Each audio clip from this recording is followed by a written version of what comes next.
সালাম আলাইকুম।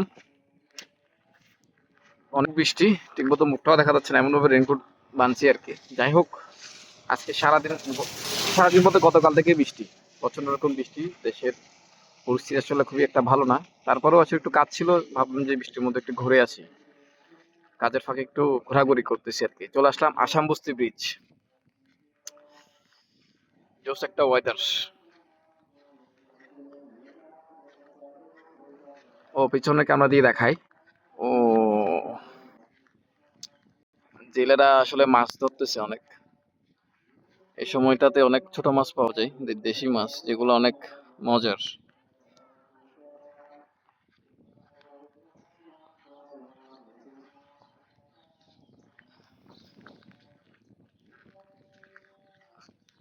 দেখি ওইখানটাই যাব। দেখি কি মাছ টাছ পাওয়া যায় কিনা। দেখি। ও,